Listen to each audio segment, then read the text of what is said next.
Buena noche en este reencuentro de los jueves.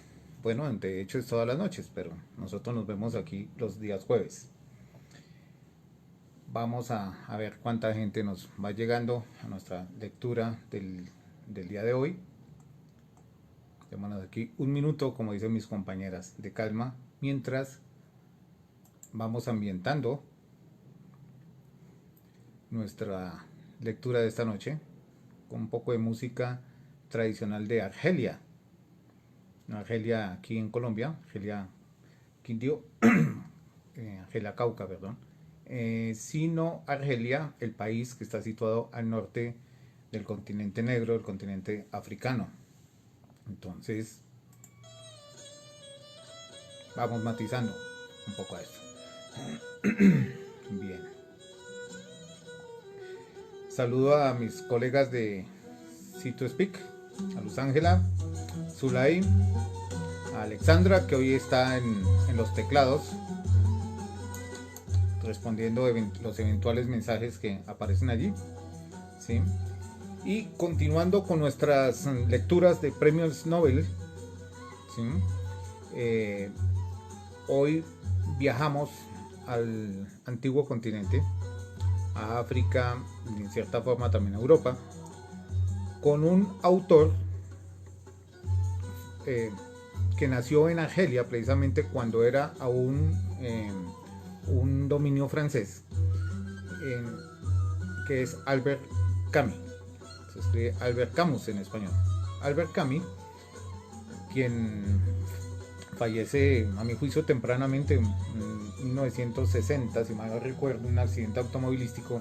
Albert Camus fue periodista, fue un pensador importante que se inscribe filosófica y literariamente en las corrientes del existencialismo, y Camus nos deja dos obras.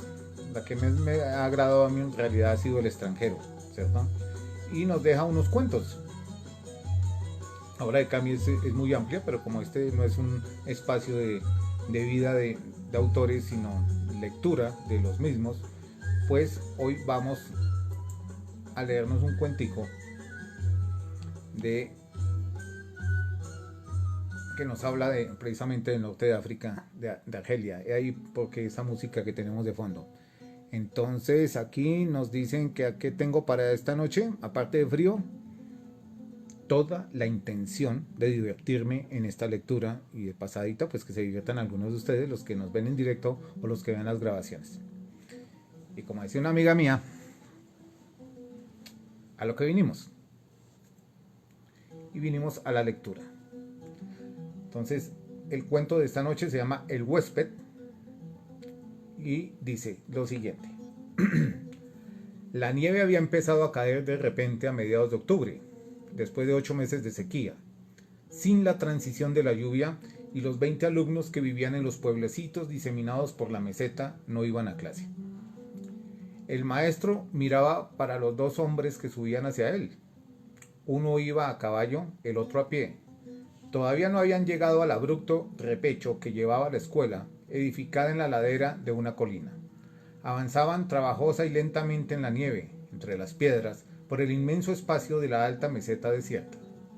De vez en cuando, el caballo tropezaba. Aún no se le oía, pero se veía muy bien el chorro de vapor que le salía por las fosas nasales. Uno de los hombres, al menos, conocía la región. Iban siguiendo la pista, a pesar de que había desaparecido desde hacía varios días bajo una capa blanca y sucia.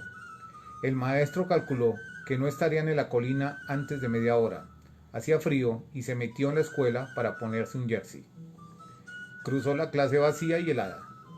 En el encerado los 4 ríos de Francia, dibujados con 4 tizas de colores diferentes, corrían hacia sus estuarios de hacía 3 días. Había que esperar el buen tiempo. Daru, el maestro, no calentaba más que el único cuarto que constituía toda su morada, contigua a la clase cuya puerta daba al este de la meseta. La ventana, como las de la clase, daba también al mediodía. Por este lado la escuela se encontraba a varios kilómetros del lugar en que la meseta comenzaba a descender hacia el sur. Con tiempo claro se podían ver las masas violetas del contrafuerte montañoso donde se abría la puerta del desierto. Después de entrar un poco en calor, Daru volvió a la ventana desde donde por primera vez había divisado a los dos hombres. Ahora ya no se les veía. Se hallaban, pues, subiendo el repecho. El cielo estaba menos oscuro durante la noche, había dejado de nevar, amaneció con una luz grisácea que apenas había aumentado a medida que el techo de nubes se elevaba. A las 2 de la tarde hubiese dicho que, que el día acababa de comenzar. Pero esto era mejor que aquellos 3 días en que la nieve espesa caía en medio de unas tinieblas incesantes, con pequeñas ráfagas de viento que hacían trepidar la doble puerta de la clase. Daru entonces se pasaba las horas muertas en su cuarto, del que no salía sino para ir al cobertizo a dar de comer a las gallinas o a buscar carbón.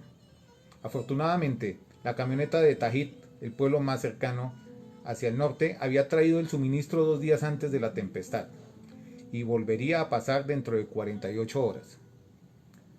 Por otra parte, Daru tenía con qué resistir un asedio con los sacos de trigo que llenaban la habitación y que la administración pública le dejaba en depósito para distribuir entre los alumnos cuyas familias habían sido víctimas de la sequía. En realidad, la desgracia había alcanzado a todos, pues todos eran pobres. Daru repartía a diario una ración a los niños, y sabía muy bien que durante estos días malos les había faltado. Probablemente un padre o un hermano mayor vendría aquella tarde y podría abastecer a todos de grano. Lo que hacía falta era que pudieran resistir para empalmar con la cosecha siguiente. Eso era todo. Ahora llegaban de Francia barcos cargados de trigo. Lo más duro había pasado. Pero sería difícil olvidar esta miseria, este ejército de fantasmas andrajosos errando bajo el sol, las mesetas calcinadas meses y meses enteros, la tierra contraída poco a poco, literalmente achicharrada, hasta el punto de que cada piedra se deshacía en polvo bajo los pies. Los corderos morían en esa época a millares, y también algunos hombres, acá y allá, sin que muchas veces se llegara a saberlo. Ante esta miseria, él, que vivía casi como un monje en aquella escuela perdida, contento por otra parte con lo poco que tenía y de esta vida ruda, se sentía un señor con sus paredes enlucidas, su estrecho diván, sus estantes de madera de pino, su pozo y su suministro semanal de agua y de alimentos. Y de repente esa nieve, sin ningún aviso, sin la transición de la lluvia. El país era así de cruel para vivir en él, incluso sin los hombres que por otra parte no arreglaban nada. Pero Daru había nacido allí, en cualquier otro sitio se sentía exiliado. Salió y dio unos pasos por el terraplén delante de la escuela. Los dos hombres habían llegado a la mitad de la cuesta. Daru reconoció en el jinete a Balducci, el viejo gendarme que conocía desde hacía mucho tiempo. Un árabe, con la cabeza baja y las manos atadas, caminaba detrás de Balducci, que sostenía el extremo de la cuerda. El gendarme saludó con un ademán al que Daru no contestó, ocupado como estaba en mirar al árabe vestido con una chilaba que en otro tiempo había sido azul, con unas sandalias y unos calcetines de gruesa lana cruda en los pies y una bufanda estrecha y corta, a modo de turbante en la cabeza. Se iban acercando. Balducci mantenía el caballo al paso para no hacer daño al árabe y el grupo avanzaba muy despacio. Al alcance de la voz, Balducci gritó: «1 hora para andar los 3 kilómetros en el Almeur hasta aquí».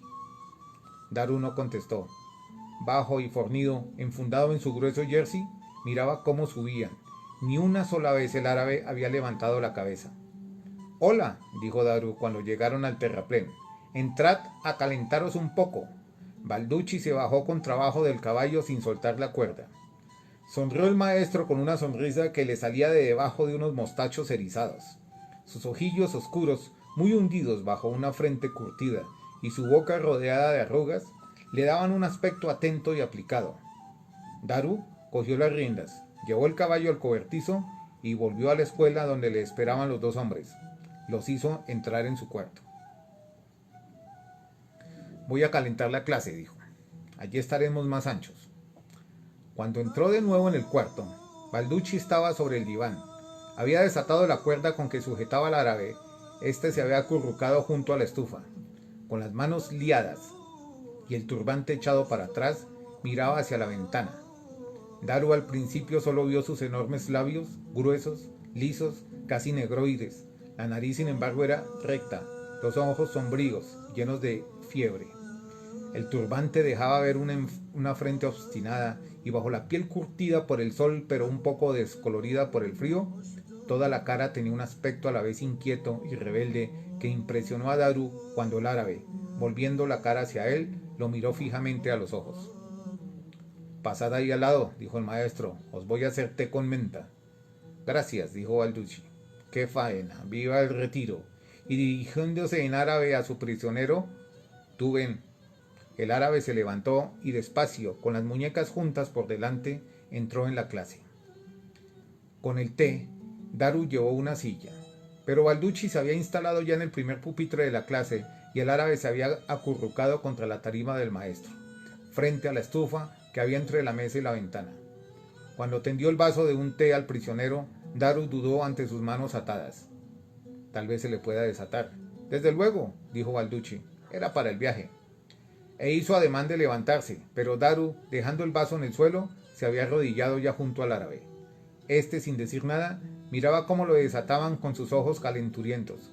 Una vez las manos libres, se frotó las muñecas hinchadas una contra otra, cogió el vaso de té y sorbió líquido abrasador a tragos cortos y rápidos. «Bueno», dijo Daru, «¿dónde vais así?» Balducci dejó de beber. «Aquí, hijo». «¿Qué alumnos más raros? ¿Vais a dormir aquí?» «No. Yo me vuelvo a El Amer y tú entregarás al camarada en Tingüit. Lo esperan en la gendarmería». «¿Qué estás haciendo?», dijo el maestro. «¿Te burlas de mí?» «No, hijo, son órdenes». «¿Órdenes? Yo no soy...». Daru dudó. No quería afligir al viejo corso. «Bueno, quiero decir que no es ese mi oficio». «¿Qué quieres decir?» «En tiempo de guerra se hacen todos los oficios». «Entonces esperaré la declaración de la guerra». Balducci asintió con la cabeza. «Bueno, pero las órdenes son las órdenes y también te atañen a ti. Parece ser que hay jaleo. Se habla de una rebelión próxima. Estamos movilizados en cierto sentido». Daru seguía con su aire obstinado. «Escucha», dijo Balducci, «me resulta simpático y tienes que comprender. En el Amer somos solo una docena de hombres y tenemos que patrullar por todo el territorio de un departamento, aunque sea pequeño, así tengo que volver. Me han dicho que te confía este individuo y que vuelva inmediatamente. No podíamos custodiarlo allá abajo. Su pueblo se agitaba y querían llevárselo. Tú debes conducirlo a Tingüit durante el día de mañana. No son 20 kilómetros los que van a asustar a un buen mozo como tú. Después todo habrá terminado. Volverás a la escuela con tus alumnos y a la buena vida». Fuera, oyeron al caballo resoplar y pisotear el suelo con los cascos. Daru miraba por la ventana. Decididamente el tiempo se levantaba. La luz se extendía por la meseta nevada. Cuando se hubiera derretido toda la nieve, el sol volvería a reinar y abrazaría una vez más los campos de piedra. Durante días, el cielo inalterable derramaría su luz seca sobre la inmensidad solitaria donde nada hacía pensar en el hombre. «Bueno», dijo volviéndose hacia Balducci, «¿qué es lo que ha hecho?». Y prosiguió antes de que el gendarme hubiera abierto la boca. «¿Habla francés?». «No, ni una palabra. Lo buscaban desde hacía un mes, pero los demás lo escondían. Ha matado a su primo». «¿Está contra nosotros?». «No lo creo, pero nunca se sabe». «¿Por qué lo mató?». «Asuntos de familia, supongo. Uno debía trigo al otro, según parece. La cosa no está clara. Total que ha matado a su primo dándole un golpe con una podadera. ¿Te das cuenta? Como un cordero. ¡Zas!». Balducci hizo un ademán como si se pasara una cuchilla por el cuello. Mientras el árabe lo seguía atentamente, lo miraba con cierta inquietud. A Daru le entró una ira repentina contra aquel hombre, contra todos los hombres y su asquerosa maldad, sus odios incansables, sus locuras sangrientas. Pero la pava del agua caliente silbaba en la estufa. Daru volvió a servir té a Balducci y después de dudar un momento sirvió también al árabe, que por segunda vez lo bebió con avidez. Tenía los brazos levantados y el maestro pudo ver su pecho delgado y musculoso por la chilaba entreabierta. «Gracias, chico», dijo Balducci. «Ahora yo me largo». Se levantó y se dirigió hacia el árabe, sacándose una cuerda del bolsillo. «¿Qué vas a hacer?», preguntó Daru con sequedad. Balducci desconcertado le enseñó la cuerda. «No vale la pena». El viejo gendarme dudó. «Como quieras. Supongo que estás armado». «Tengo un fusil de caza». «¿Dónde? ¿En el baúl?» «Deberías tenerlo cerca de la cama». «¿Por qué?» «No tengo nada que temer». «Estás chalado, hijo. Si se sublevan nadie estará seguro. Todos estamos metidos en el mismo saco». «Me defenderé. Tengo tiempo de verlos llegar». Balducci se echó a reír y luego el bigote le cubrió de repente unos dientes todavía blancos. ¿Que tienes tiempo? Bueno, lo que yo decía, siempre te ha faltado un tornillo. Por eso me resulta simpático. Mi hijo era así. Al mismo tiempo sacó su revólver y lo dejó sobre la mesa. «Toma, yo no tengo necesidad de 2 armas para ir de aquí a la mer». El revólver brillaba sobre la pintura negra de la mesa. Cuando el gendarme se volvió hacia él, el maestro sintió un olor a cuero y a caballo. «Mira, Balducci», dijo Daru de repente, «todo esto me repugna, y ese tipo el primero, pero no lo entregaré. Luchar sí, si hace falta, pero esto no». El viejo gendarme estaba ante él y lo miraba con severidad. «No hagas tonterías», dijo, despacio. «A mí tampoco me gusta todo esto. Uno no se acostumbra a atar a un hombre, a pesar de los años, y hasta se tiene vergüenza, sí, pero no se les puede dejar que hagan lo que quieran». «Yo no lo entregaré», repitió Daru. «Es una orden, hijo. Te lo repito». «Eso es. Repíteles lo que te he dicho. Yo no lo entregaré». Visiblemente Balducci se esforzaba por reflexionar. Miró al árabe y a Daru y al fin se decidió. «No, no les diré nada. Si tú no quieres ayudarnos, allá tú.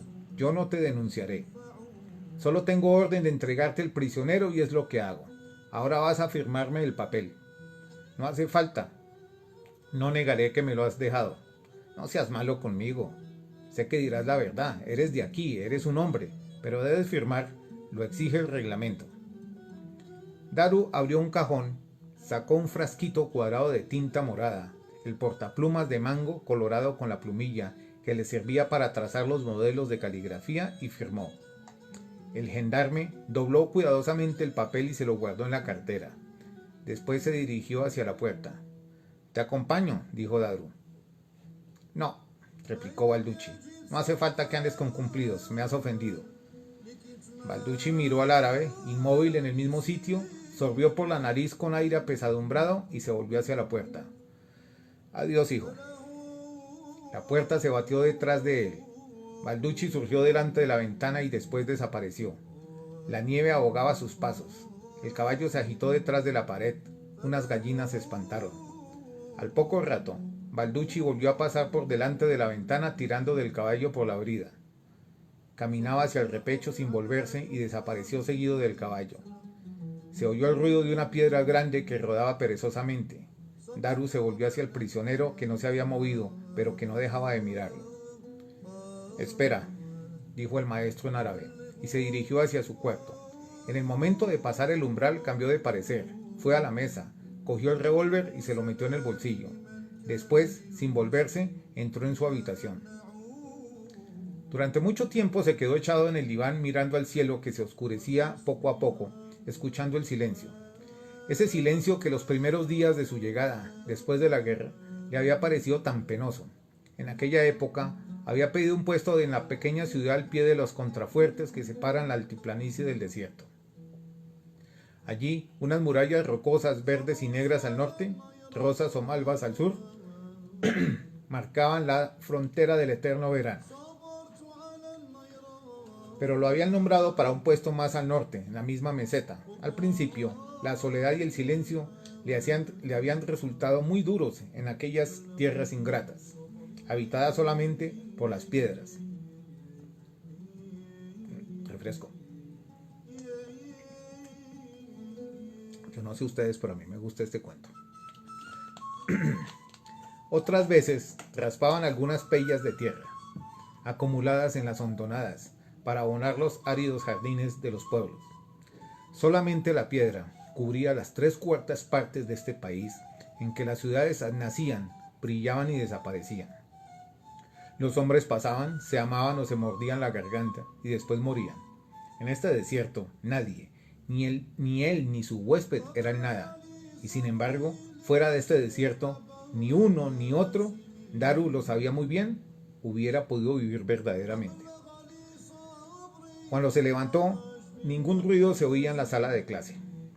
Daru se quedó asombrado ante la franca alegría que sentía solo de pensar que el árabe hubiera podido escaparse y que iba a encontrarse solo sin tener que decidir nada. Pero el prisionero seguía allí. Se habían echado cuán largo era entre la estufa y la mesa con los ojos muy abiertos, mirando al techo. En esta posición se le veían sobre todo los gruesos labios que le daban un aspecto enojado. «Ven», dijo Daru. El árabe se levantó y lo siguió. En la habitación, el maestro señaló una silla al lado de la mesa bajo la ventana. El árabe se sentó sin dejar de mirar a Daru. «¿Tienes hambre?» «Sí», dijo el prisionero. Daru puso 2 cubiertos sobre la mesa. Cogió harina y aceite, amasó en una fuente una torta y encendió el horno de butano. Mientras la torta se cocía, Daru fue al cobertizo a buscar queso, huevos, dátiles y leche condensada. Cuando la torta estuvo cocida, la puso a enfriar en el alféizar de la ventana. Calentó un poco de leche condensada desleída en agua y para terminar, batió los huevos para hacer una tortilla. En uno de estos movimientos su mano tropezó con el revólver que llevaba en el bolsillo derecho. Dejó el tazón con los huevos, pasó a la clase y metió el revólver en el cajón de su mesa. Cuando volvió a la habitación estaba anocheciendo. Encendió la luz y sirvió al árabe. «Come», dijo. El otro cogió un trozo de torta, se lo llevó con viveza a la boca y se detuvo. «¿Y tú?», preguntó. «Primero tú, yo comeré después». Los labios gruesos se abrieron un poco. El árabe dudó y terminó por morder resueltamente la torta. Cuando terminó de comer miró al maestro. «¿Eres tú el juez?» «No, yo tengo que vigilarte hasta mañana». «¿Por qué comes conmigo?» «Porque tengo hambre». El otro se calló. Daru se levantó y salió. Trajo un catre del cobertizo, lo colocó entre la mesa y la estufa, perpendicularmente a su propia cama, y de una maleta grande que de pie en un rincón le servía de estante para sus papeles, sacó 2 mantas que dispuso sobre el catre. Después se paró y al no tener otra cosa en que ocuparse, se sentó en la cama. Ya no había nada que preparar ni que hacer sino mirar a aquel hombre, y se puso a mirarlo, tratando de imaginarse aquella cara arrebatada por la ira, pero no lo conseguía. Solamente veía la mirada a la vez sombría y brillante y la boca de animal. «¿Por qué lo mataste?», dijo con una voz cuya hostilidad le sorprendió. El árabe desvió la mirada. «Se escape», y yo corrí detrás de él. Volvió a mirar a Daru con unos ojos llenos de una especie de interrogación angustiada. «Ahora, ¿qué van a hacerme?» «¿Tienes miedo?». El otro se atiezó, desviando la vista. «¿Sientes lo que hiciste?». El árabe lo miró con la boca abierta. Era evidente que no comprendía. La irritación invadía a Daru. Al mismo tiempo, se sentía torpe y embarazado, sin poderse mover entre las 2 camas. «Acuéstate aquí», dijo con impaciencia. «Es tu cama». El árabe no se movió. Interpeló a Daru. «Dime». El maestro lo miró. «¿Vuelve mañana el gendarme?». «No lo sé». «¿Tú vienes con nosotros?». «No lo sé». «¿Por qué?». El prisionero se levantó y se echó sobre las mantas, con los pies hacia la ventana. La luz de la bombilla le daba directamente en los ojos y lo cerró enseguida. «¿Por qué?», repitió Daru, plantado delante de su cama. El árabe abrió los ojos bajo la luz deslumbradora y lo miró, esforzándose en no pestañear. «Vente con nosotros», dijo. En medio de la noche Daru no conseguía dormir. Se había metido en la cama después de desnudarse completamente. Tenía la costumbre de dormir desnudo, pero cuando se encontró en su cuarto sin ninguna ropa, dudó. Se sentía vulnerable y estuvo tentado de volverse a vestir, pero se encogió de hombros. Ya se había visto con situaciones peores y si hiciera falta, descalabraría a su adversario. Desde la cama podía observarlo, echado de espaldas, inmóvil, con los ojos cerrados bajo la intensa luz. Cuando Daru la apagó, pareció que las tinieblas se congelaban de repente.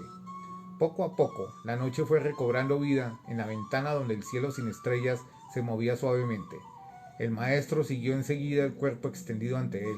El árabe seguía sin moverse, pero sus ojos parecían estar abiertos. Un viento ligero rondaba alrededor de la escuela. Tal vez terminaría por alejar las nubes y volvería a brillar el sol. Durante la noche, el viento aumentó. Las gallinas se alborotaron un poco y después callaron.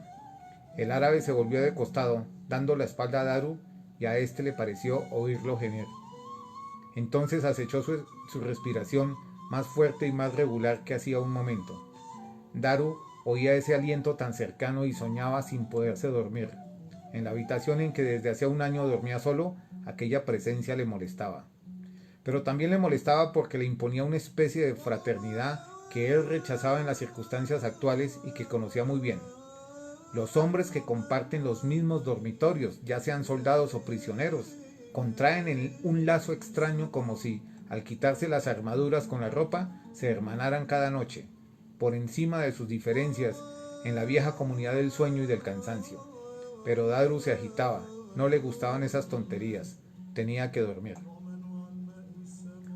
Algo más tarde, sin embargo, cuando el árabe se movió imperceptiblemente, el maestro seguía sin conciliar el sueño. Al segundo movimiento del prisionero se puso tenso, en guardia. El árabe se incorporaba muy despacio sobre sus brazos, con un movimiento casi de sonámbulo. Sentado en la cama, esperó inmóvil, sin volver la cara hacia Daru, como si escuchara atentamente. Daru no se movió. Acababa de darse cuenta de que se había dejado el revólver en el cajón de la mesa de la clase. Era mejor actuar rápidamente. Sin embargo, continuó observando al prisionero, que con el mismo movimiento cauteloso ponía los pies en el suelo, esperaba un poco y empezaba a levantarse lentamente. Daru iba a llamarlo cuando el árabe echó a andar, con un paso natural esta vez, pero extraordinariamente silencioso. Se dirigía hacia la puerta del fondo que daba al cobertizo.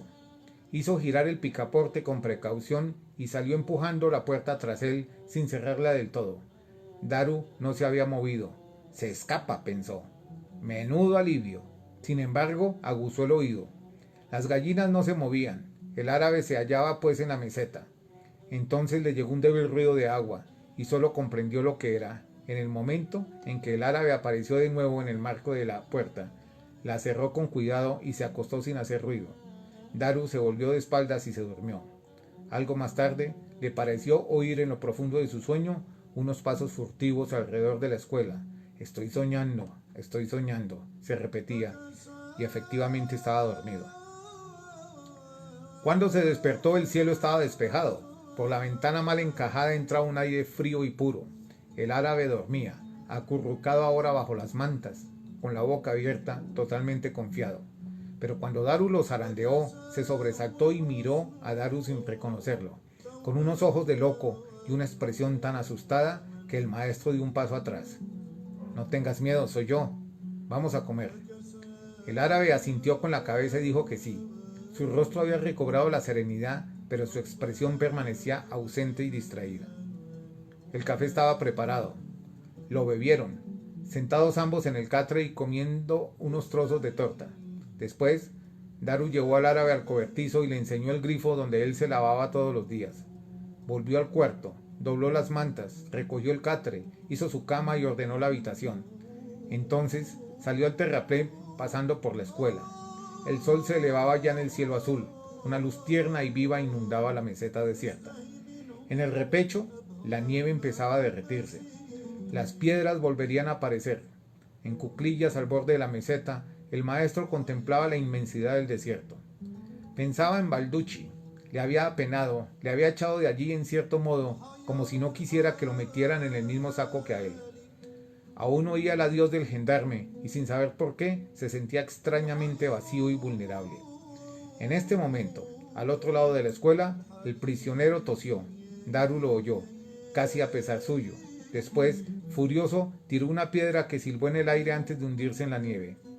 El crimen idiota de este hombre le sublevaba, pero entregarlo era contrario al honor. Tan solo con pensarlo se volvía loco de humillación, y maldecía a la vez a los suyos que le enviaban a aquel árabe y a este que se había atrevido a matar y no había sabido escaparse. Daru se levantó, dio unas vueltas por el terraplén, esperó inmóvil y entró en la escuela. El árabe, inclinado sobre el suelo de cemento del cobertizo, se lavaba los dientes con 2 dedos. Daru le miró. «Ven», dijo, y entró en la habitación, delante del prisionero. Se puso una cazadora encima del jersey y se calzó las botas de marcha.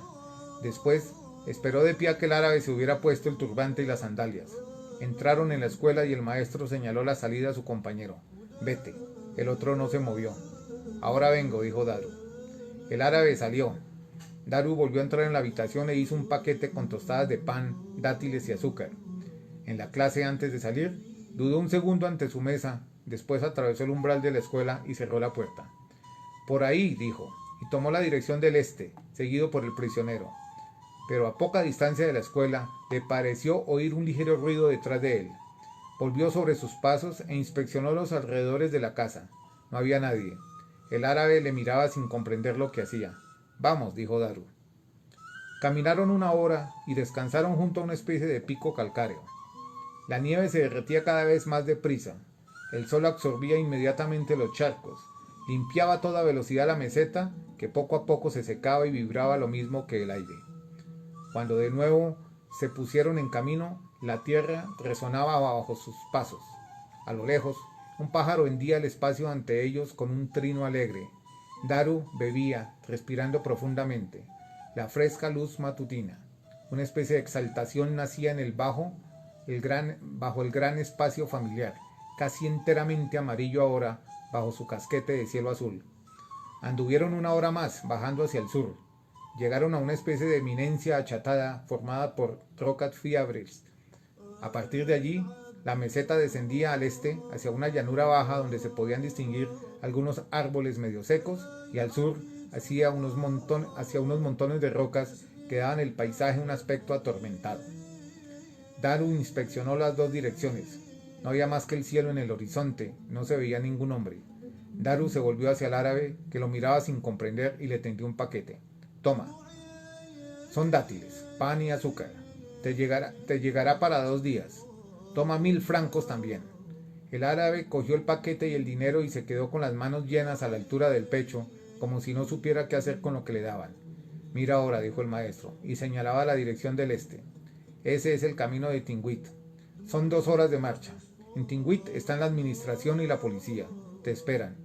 El árabe miraba hacia el este apretando contra sí el paquete y el dinero. Daru le cogió del brazo y con cierta brusquedad le hizo dar media vuelta hacia el sur. Al pie de la altura en que se encontraban se adivinaba un camino apenas bosquejado. Esa es la pista que atraviesa la meseta.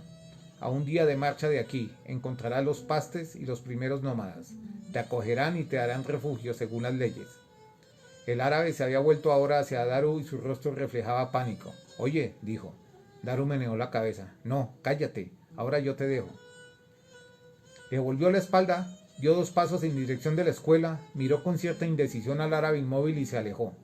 Durante unos minutos no oyó más que sus propios pasos, que resonaban sobre la fría tierra, y no volvió la cabeza. Al cabo de un momento, sin embargo, se volvió. El árabe seguía allí, al borde de la colina, con los brazos caídos, mirando al maestro. Daru sintió que se le hacía un nudo en la garganta, pero renegó con impaciencia, hizo un ademán y echó a andar de nuevo. Ya estaba lejos cuando se detuvo otra vez y miró hacia atrás. No había nadie en la colina. Daru dudó. El sol estaba ya bastante alto en el cielo y comenzaba a devorarle la frente. El maestro volvió sobre sus pasos, al principio un poco incierto, después con decisión. Cuando llegó a la pequeña colina, chorreaba de sudor. Subió por ella a toda velocidad y se detuvo, echando los bofes en la cima. Los campos de roca al sur se dibujaban claramente sobre el azul cielo, pero en el llano, al este, un vaho de calor empezaba a subir. Y en esta bruma ligera, Daru, con el corazón en un puño, divisó al árabe que caminaba lentamente por el camino de la cárcel. Un poco más tarde, plantado delante de la ventana de la clase, el maestro miraba sin ver la luz naciente que brincaba desde las alturas del cielo sobre toda la superficie de la meseta. Detrás de él, en el encerado, trazaba con tiza por una mano torpe, entre los meandros de los ríos franceses, se extendía la inscripción que el maestro acababa de leer. Comillas. Has entregado a nuestro hermano, lo pagarás. Daru miraba el cielo, la meseta y más allá, las tierras invisibles que se extendían hasta el mar. En aquel vasto país que tanto había amado, Daru estaba solo. Bueno, mis queridas damas y caballeros que hacen parte de la comunidad tomasina, este ha sido un cuento muy descriptivo, propio de la literatura existencialista, de un premio Nobel, en este caso el francés Albert Camus. En términos de hoy en día sería argelino, porque nació en el actual territorio de Argelia, al norte del África. Pero nos han descrito el vasto desierto del Sahara, ¿cierto? Y esas figuras que tanto hemos visto nosotros en las películas diferentes, los árabes, ¿sí? Un hombre que va solo hacia la cárcel porque cometió un delito, y un maestro que tomó una decisión, ¿sí? Y es dejarle libre por un momento. Bueno, agradezco su atención y nos vemos. Mañana otro de mis colegas estará aquí leyéndonos algo. Feliz noche para todos ustedes. Hasta siempre.